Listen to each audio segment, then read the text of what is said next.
What's up, y'all? Hope everybody's having an awesome day out there. I got a whole bunch of breaking news here for you that I wanted to run through. So first of all, the Time Person of the Year has officially dropped, and apparently they went with the architects of AI. So it's like Elon Musk and Sam Altman and the head of NVIDIA and all these other companies. So a couple problems with this right off the bat. As you all know, AI is a total and complete catastrophe to this point. You have the data centers going up, which that's massively increasing electricity prices for people all across this country. You have the pollution problem with the data centers where half of Memphis is poisoned because of Grok's AI data center in Memphis, for example. You have, of course, the war on our information environment where people don't know what the fuck is real anymore. So you have all these problems associated with AI. It's going to take everybody's job, and that's if their promises come true, right? If their promises don't come true, then the jobs won't be taken, but we'll have a giant bubble burst and we'll be in a Great Depression. So we're really up shit's creek without a paddle here when it comes to AI, and Time decided it was a good idea to give the architects of AI the cover of Time magazine and Person of the Year. And by the way, they ripped off a very famous old school picture of a whole bunch of workers on a beam on the top of a skyscraper. They basically remade that photo, but put in all of the AI billionaires. And as Jeet here points out, it's very fitting that the cover on AI mindlessly apes an earlier creation and also displaces workers while elevating Silicon Valley plutocrats. So that is way too spot on.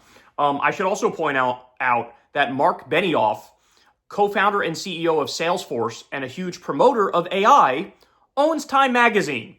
And again, it's the architects of AI that got Person of the Year. So isn't that fucking mighty convenient? We also have this. It's kind of amazing that I learned about who won Person of the Year at the same time I learned this. A Connecticut man fatally beat and strangled his mother, then killed himself. Now, OpenAI and Microsoft are being sued for wrongful death. The suit alleges that ChatGPT intensified the man's paranoid delusions and helped direct them towards his mother before he killed her. So, yeah, it seems like a great idea to put AI on this pedestal and act like, everything about it is incredible when now we have multiple cases of people allegedly murdering because of AI and instructions from AI. You got a lot of, borderline crazy people or outright crazy people with serious psychological issues, and they're treating AI like it's their close friend, and AI is sort of prodding them to do horrible things. So we have that. We also have Disney and OpenAI signed a deal to bring more than 200 Disney characters to Sora. Disney makes a $1 billion investment in OpenAI and is set to become a major OpenAI customer. So this is fucking terrifying because, I really feel like all the people that work at Disney are now going to lose their fucking jobs. Having Disney work with OpenAI, obviously they're going to rely now on AI to do a lot of the shit that they didn't use AI for in the past, right? And so I fear that a whole bunch of people, there's going to be mass layoffs at Disney. I don't know in what time frame, but I fear that that's definitely coming. So that's a huge issue. And the other issue, Crystal pointed this out to me. We're probably going to be in a place where you have these fucking Disney princesses are going to be used. They're going to use AI to make porn with them. It's also an attempt to get these kids hooked on AI from a young age, partnering with Disney. The whole point of Disney is children's entertainment. They're trying to get kids hooked on AI slop from when they're fucking babies. So again, it's so crazy to me that these massive things are happening and there's very little pushback in society when we all know that this is going to end in disaster. And in fact, it's already been a total disaster in a number of different ways, but we still just fucking march ahead. Now, speaking of, Trump, of course, signed an executive order where he's trying to centralize AI regulation, or lack thereof, I should say. He's trying to make it so that states cannot regulate AI in any way, shape, or form. That's what he's trying to do. Okay, well, now New York Governor Kathy Hochul gutted an AI regulation bill in New York awaiting her signature and replaced it wholesale with a weaker version sought by big tech firms.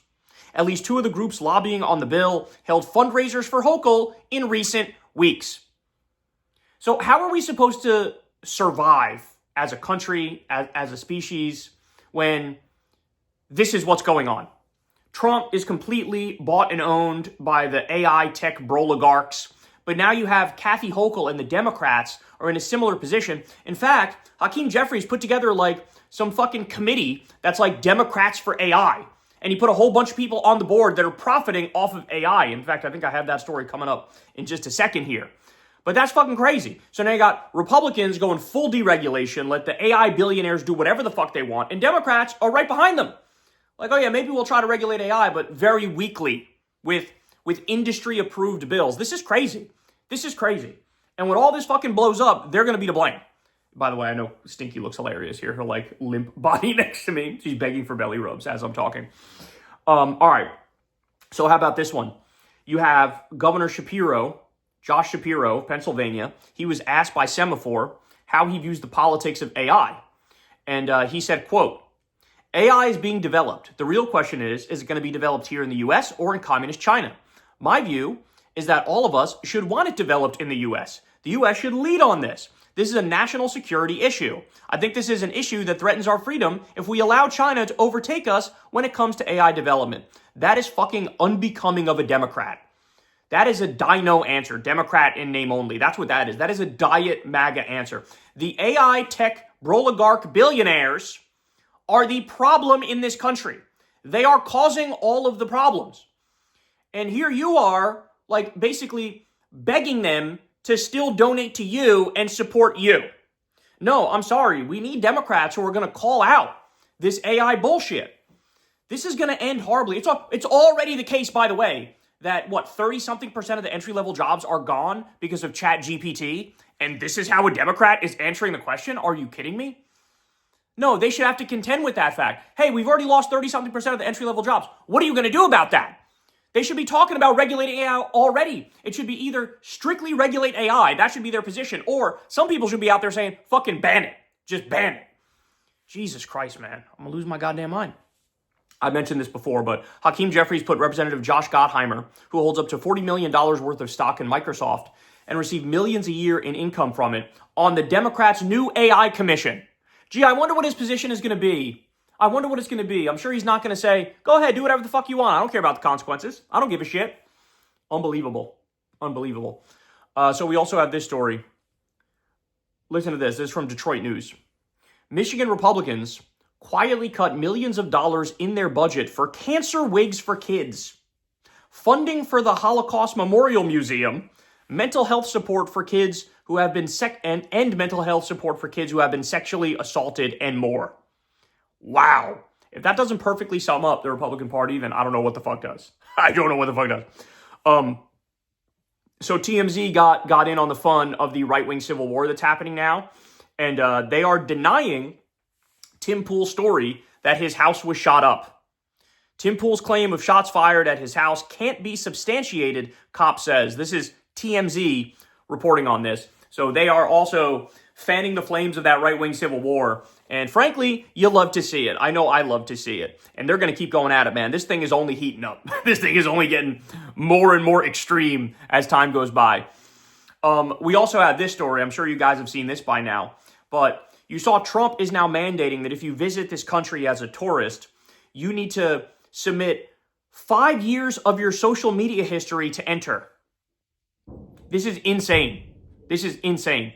So we also have, let me give you some more of what they're demanding. This is just if you're a tourist and you come to the country. All social media accounts from the last 5 years you have to turn over. All biometrics. So that means your face, fingerprint, DNA, and iris. All your phone numbers from the last 5 years. All your email addresses from the last 10 years. IP addresses and metadata from your submitted photos. Names of your family members, parents, spouse, siblings, children. All your family members' phone numbers from the last 5 years. Your family members' dates of birth, your family members' places of birth, your family members' residences, all your business phone numbers from the last 5 years, all your business emails from the last 10 years. This is for people who are visiting the country, and it's like just as a tourist. If you are trying to get like a visa or, come in under a different categorization, it's even more demanding. It's even more demanding than this. This is crazy. And then, by the way, at the same time, we have the tourism industry is absolutely positively collapsing in real time. Billions of dollars lost. Turns out nobody wants to visit when a lot of the people are getting rounded up and sent to Alligator Auschwitz and sent to CCOT, the Supermax prison in El Salvador, where they're getting raped and tortured. Turns out that's a little bit of a disincentive for fucking like Canadians and Europeans to come to the country. They go, you know what? I'll pass. They also don't want to be immediately turned around and kicked out if they happen to, I don't know, criticize the U.S. government at some point within the past fucking 10 years. Just absolutely incredible stuff. How about this? Marjorie Taylor Greene is weighing one last act of defiance on her way out of Congress. So she's trying to launch a long shot bid to oust Speaker Johnson. She's trying to get rid of Speaker Johnson. So she's approaching members to get to 9 who will oust the speaker. So is that all she needs? If that's all she needs, that's kind of wild. There's a chance she might be able to pull this off, bro. There is a chance she might be able to pull it. That would be wild. It kind of reminds me of the whole Matt Gaetz affair. Remember that? When you had the whole Matt Gaetz thing? Where, here. Close that. You have the whole Matt Gaetz thing where, you know, he was at war with, oh fuck, who was it? Oh my God, I'm blanking on it. Oh God, what the fuck is his name? It wasn't, I don't know why my brain blanked out and it went all the way back to John Boehner. And I know it's not John Boehner. It's the other guy who was so irrelevant in there for so long. Republican speakers of the House. Kevin McCarthy. That's what it is, right? Kevin McCarthy. Yes. Kevin McCarthy. It hit me. I actually wasn't able to, yeah, I'm right. So Matt Gaetz went on a crusade against Kevin McCarthy, and they were able to successfully kick his ass out, bro. They were able to kick his ass out. So I don't know. Can Marjorie pull it off? It would be incredible if she could. So we'll see. But I love that she's causing trouble. She also said she's going to sign every single discharge petition from now until she's out of there, which is basically her saying, like, I'm going to vote a bunch with the Democrats to fuck over Trump because Trump fucked me over.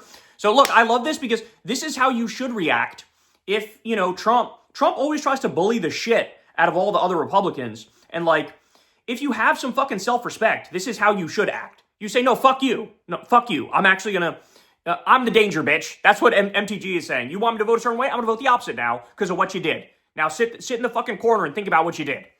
So just amazing stuff there. We also had this. So there was a committee hearing and House Democrat asked Kristi Noem, how many veterans have you deported?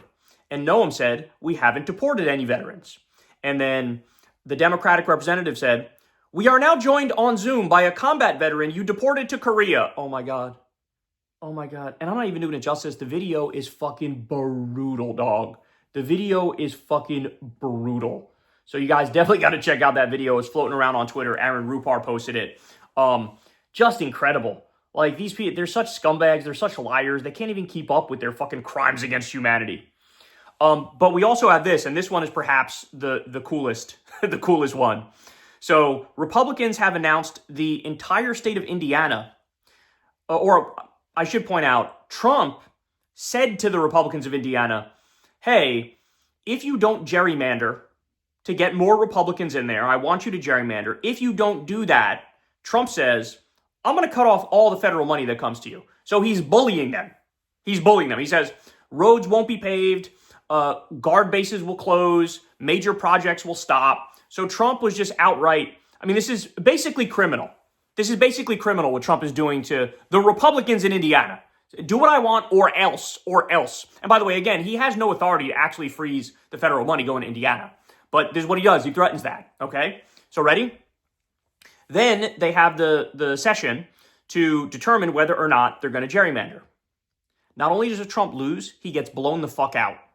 By a decisive vote of 31-19, the Indiana Senate rejected the gerrymandered Indiana congressional map. So they rebuked Trump in the clearest possible terms. And this is a repudiation of his efforts to rig the 2026 midterms. It's a rebuke of him from his own party. What that means is people are understanding now he's at 35%. People are understanding he's politically weak. People are understanding it's actually better for them in the long run if they stand up to this asshole. That's what they're now getting. And they're acting accordingly. And so shout out to those Indiana Republicans. By the way, there's also like personal reasons why they would vote this way. A lot of these people would be gerrymandering their own seats out of fucking existence. They don't want to do that. They don't want to do that. They want to run again in the district that they won before. right? They don't, oh, some new one that was created that makes it harder for them, but adds another Republican. They're like, fuck that and fuck you. So shout out to those Republicans, man, which is something you very rarely hear me say, but a total rebuke for Trump. And that means that now the floodgates are open. That's the most important part of this. Now the floodgates are open. So, hey, Donnie, tell me how my ass tastes. Now you're hitting a fucking brick wall, and the brick wall is only going to get harder as time goes by. It's amazing, and you'll love to see it. All right, how about this one? 13 Republicans joined all Democrats to force action on a plan from Representative Jared Golden to nullify a Trump executive order that stripped labor rights from federal workers. So 13 Republicans breaking. Like I said, the dam is breaking right now. It's breaking. And there's more people standing up against Trump because they realize, look, he's sort of cooked right now. He's almost already a lame duck. So those numbers are only going to get better and better for Democrats and worse for Trump as time goes by here. The Daily Show did an amazing segment where they were on the street talking to Trump supporters, and they basically were like, oh yeah, he's stopping wars, right? Name one of the wars he stopped. And basically none of them could actually answer the question. Some of them were like, what is that one? Palestine and what's the other country's name? They literally couldn't even say Israel. Which, by the way, of course, I don't need to say this to you guys, but that was fake. That peace agreement was fake. That ceasefire was fake. There's been hundreds of Palestinians killed since that fake peace agreement went into effect, and there's been thousands of buildings in Gaza that have been bulldozed since that went into effect. So it's just nonsense. It's bullshit, right? But you got all these Trump supporters. Oh, I love that he stops wars. I love that he stops wars. Really? How many did he stop? I don't know. Name one. See, what happened was, carry the three...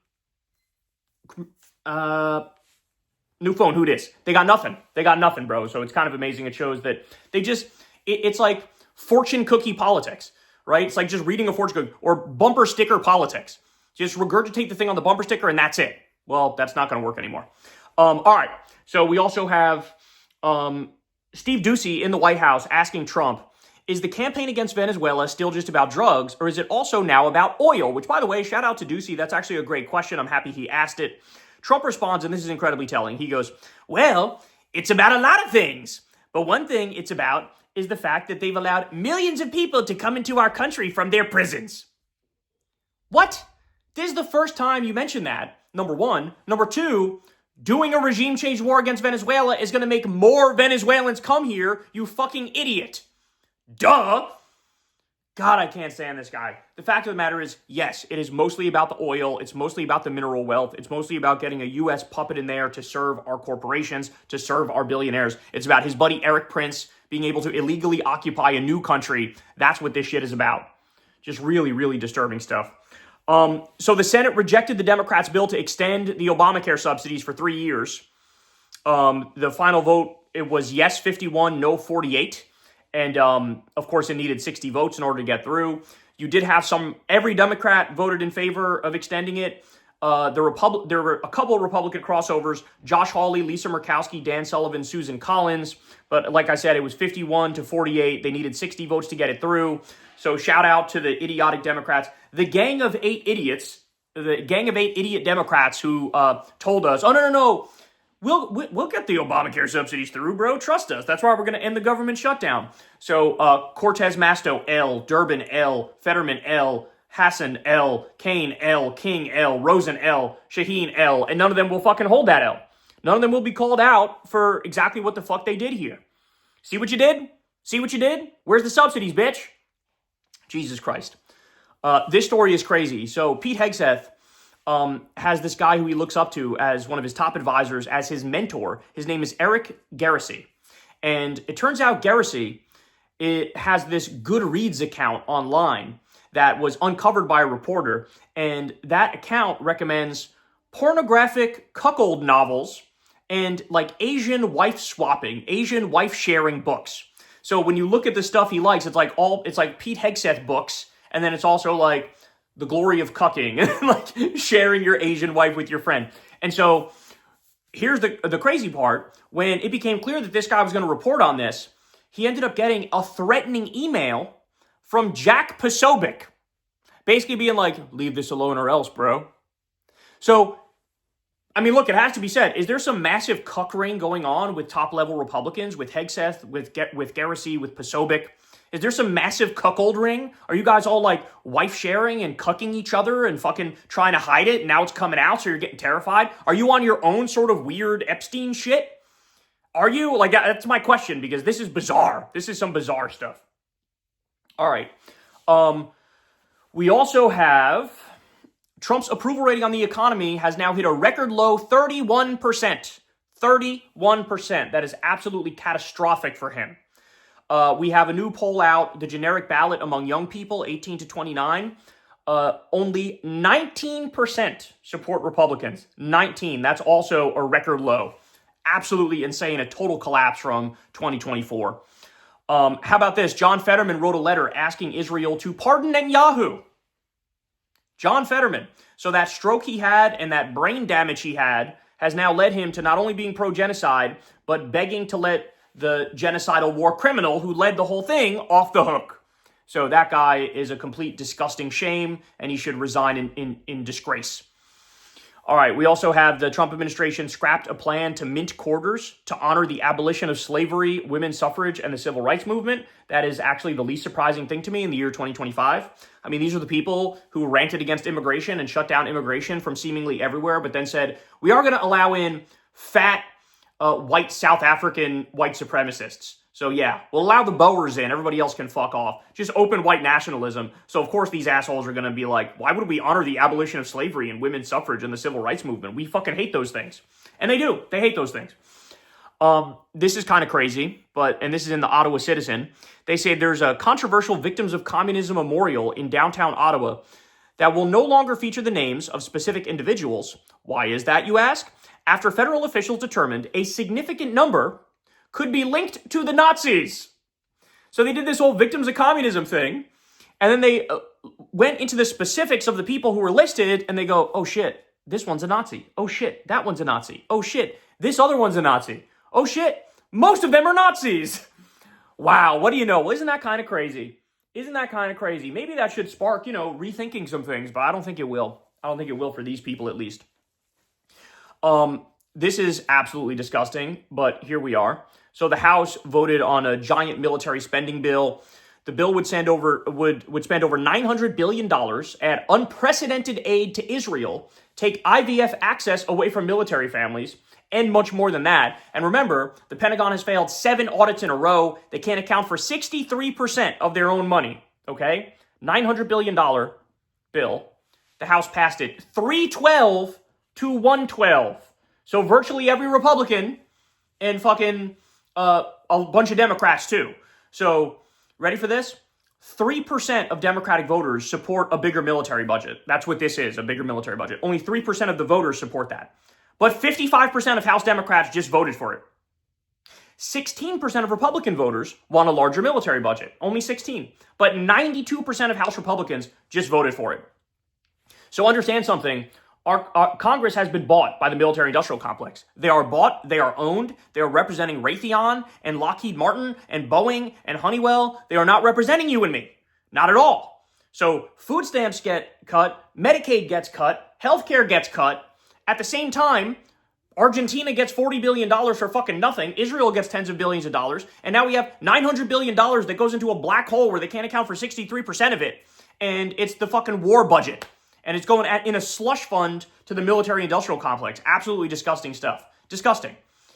We also got this. This is an exclusive that just dropped not that long ago. Epstein survivors and Senate Democrats asked for audit to determine if Epstein files have been tampered with. Well, I got some news for y'all. They definitely have been tampered with. We know that for sure. The Daily Beast says, the president's youngest son, Barron, is reportedly a massive fan of Andrew Tate. I'm sure you guys have been seeing the reporting about how the White House helped Andrew Tate get out of Dodge, get into this country, freedom basically, but he's up on trial for all these fucking charges, the worst charges you can imagine. He was stopped when he tried to enter the country, but then White House officials intervened to free him. And now we also learn Barron Trump is secretly devoted. This is their word, secretly devoted to Andrew Tate, which is not a good sign. When you think of Gen Z men and the fact that they like Andrew Tate and Fuentes and a bunch of these clowns, it really is disturbing. It really is disturbing. I mean, one would think they would grow out of it eventually, but you never know. And these guys are caricatures of human beings. They're just total goofballs. So you hope they would grow out of it, and I guess we'll find out. So you guys know Brad Lander, who's, endorsed Zoran and supported Zoran in the mayor's race after dropping out of it. He is now running against Dan Goldman for Congress. So just a couple facts on Dan Goldman real quick. He didn't endorse Zoran. He voted with 212 Republicans to censure Rashida Tlaib because she says free Palestine and, from the river to the sea, and she wants equal rights for them. He joined 148 Republicans to express disgust at South Africa's ICJ genocide suit. He suggested an attack killing 100 plus waiting for food in Gaza was a Hamas narrative when it's literally on video. And he doesn't trust the number of kids killed in Gaza. So he's an extremist Zionist, a diet MAGA Democrat, and now Lander is running against him. So shout out to Lander. I hope he wins. And it's good to see that Goldman is being taken on. So that's good stuff. So as you all know, we had Piers Morgan versus Nick Fuentes the other day. Go watch my video on that and go watch the full thing. It's really interesting, and I think there's a lot to take away from it. But Nick was still pissed off about the fact that you had Piers Morgan bring up his dad and quote something that Nick had said publicly about his dad, and Nick didn't like that. So Nick goes on his show afterwards, and listen to this tweet. At Nick's command, Groyper started making pedophilic grape comments about Piers Morgan's youngest daughter, who is 13 years old. And there's screenshots in the video that show this. Anyone on the right mainstreaming these sick fucks should be condemned. They have a problem, rightfully, with Drag Queen Story Hour, but not this. This is from another right-winger saying this. Totally fucking wrong about Drag Queen Story Hour. There's nothing wrong with that. Fuck you. They're scared of his audience and losing their own for counter-signaling him and his followers. It's really so pathetic and cowardly. So, in the video, Nick says here, oh, if my family's fair game, so is your family. Fuck you and your kids, Nick says. Cut to Nick's fans doing a whole bunch of grape threats against Piers Morgan's daughters. Absolutely disgusting, man. Absolutely gross. It's just so sick. It's so sick. And this is the fucking mainstreamification of a disgusting Nazi troll. And this is what you get. I think Piers Morgan did a great job in that interview. And I think a lot of the Fuentes sites are coping hard. And they're doing you're a fucking out-of-touch boomer. Well, the so-called out-of-touch boomer, was making much better points than the, I guess, in-touch Gen Z weirdo. Okay, so don't care about the ages in this instance. Turns out he was right and you were wrong. So shout out to him. I really think it was his best work yet. We also have an uncontrolled measles outbreak in South Carolina right now, and it's accelerating with no end in sight following Thanksgiving gatherings and low vaccination rates. So here we go. RFK's reign. A bunch of RFK-type things are happening during RFK's reign, perhaps unsurprisingly. We have the DeSantis administration diverted child welfare and medical funds to his consultants and ads. This is the ultimate, DeSantis Republican-type scandal here. Like, why not steal money that's supposed to go to the social good and use it for our own bullshit? And that's exactly what they did. We also have a new report from CNN. Listen to this. Inside a Texas detention center. It's really a concentration camp. Limited drinkable water, worms, moldy food, denied medical care. Families say children are weak, faint, pale, often crying from hunger. One mother said, it's a prison, a living hell. All the children here are suffering. So turns out there's a bunch of concentration camps all across this country. And unsurprisingly, there's horrible conditions in every single one. Every single one.